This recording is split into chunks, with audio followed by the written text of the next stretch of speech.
an independent editorial analysis of Japan's defense posture and security policy.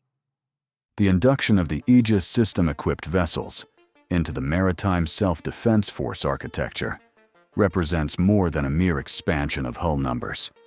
It is not simply a linear increase in vertical launch cells. Rather, it signifies a fundamental bifurcation in Japanese naval doctrine.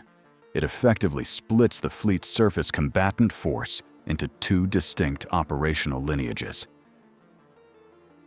While public discourse often fixates on the sheer scale of the 12,000-ton ASEV platforms, or the unit cost relative to the defense budget, the profound strategic implication lies elsewhere. It lies in how these vessels force a redefinition of the existing fleet. Specifically, the Atago-class destroyers. The operational viability of the Atago-class post-2028 will not be determined by its ability to replicate the capabilities of the new superdestroyers. Instead, it will depend on its capacity to shed legacy burdens, to assume a role that the larger, less maneuverable ASEV cannot fulfill. At the heart of this structural realignment is a divergence in sensor philosophy.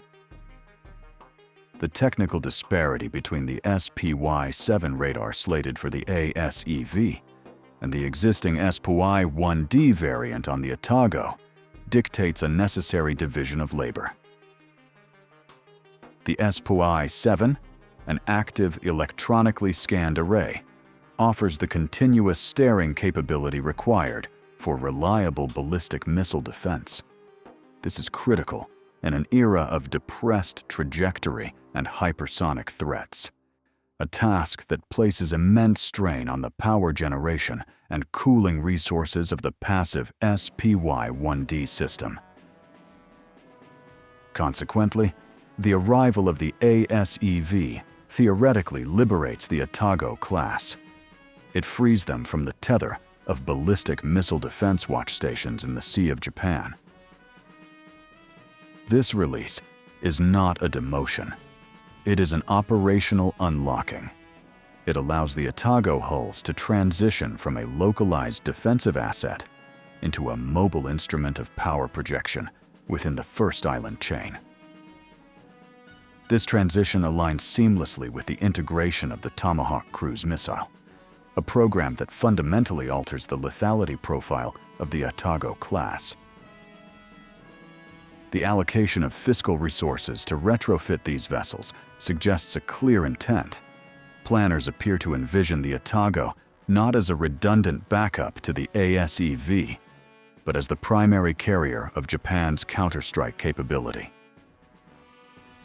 While the ASEV acts as the shield, fixed in its defensive orbit to protect the homeland, the Atago becomes the sword. It integrates into carrier strike groups or surface action groups operating in contested waters. This division of labor maximizes the utility of the Tomahawk. The cruise missile requires a platform capable of maneuvering to optimal launch vectors and surviving within the weapons engagement zone of an adversary, a role for which the agile Atago is far better suited than the high-value, strategic ASEV asset. However, this doctrinal optimization faces a severe constraint, one that lies outside the realm of engineering or ballistics. The most critical system aboard any warship remains its crew. The demographic reality of Japan introduces a friction point that hardware upgrades cannot resolve. The Maritime Self-Defense Force faces chronic recruitment shortfalls. The introduction of two massive vessels, each requiring a substantial complement, creates a zero-sum game for human capital. There is a tangible risk that the ASEV program could cannibalize the experienced personnel pool of the Atago and Congo classes. If the Atago class is hollowed out to man the new strategic assets, its theoretical transition to a complex, offensive anti-surface warfare role becomes operationally brittle. A Tomahawk-equipped destroyer requires a higher tier of tactical proficiency. It demands decision-making capabilities distinct from a vessel strictly adhering to a defensive engagement script.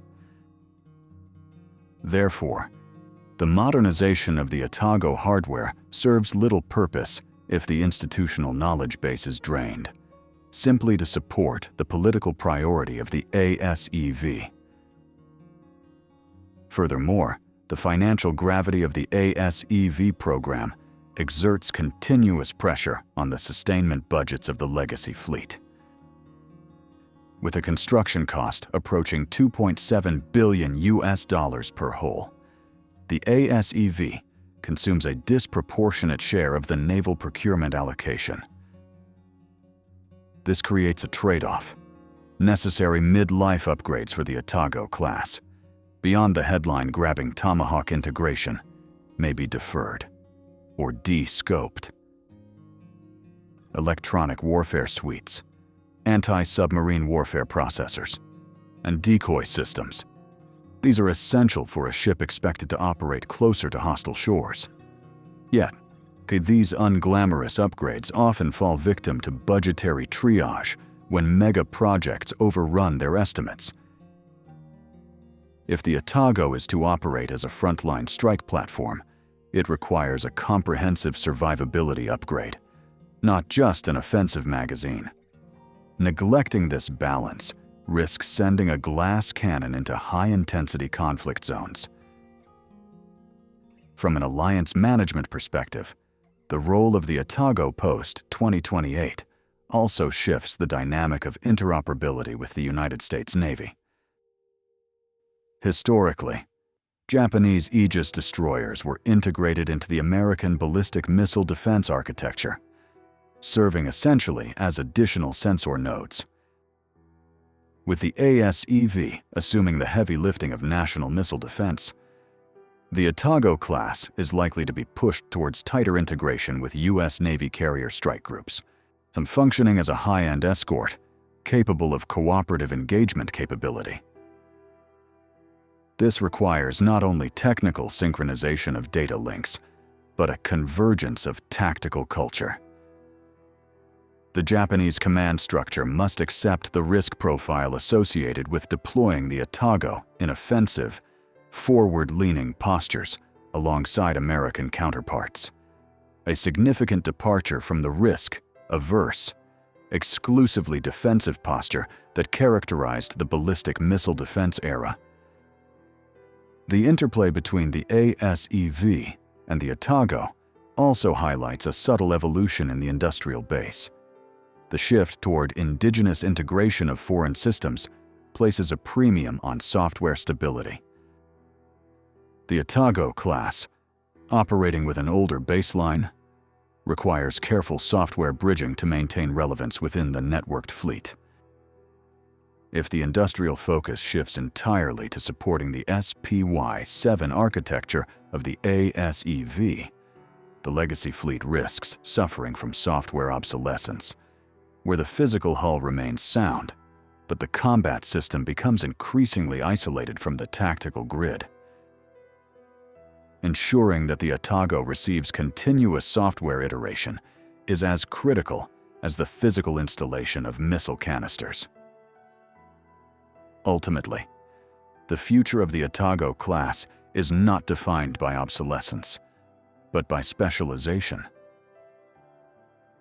The operational landscape of 2028 demands a fleet architecture that acknowledges the physical limits of multi-mission capability.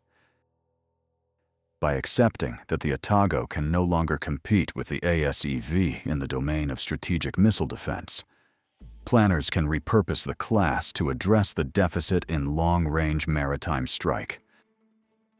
This transformation relies less on the visible specifications of the ships and more on the invisible structures of personnel management, logistical sustainment, and doctrinal flexibility.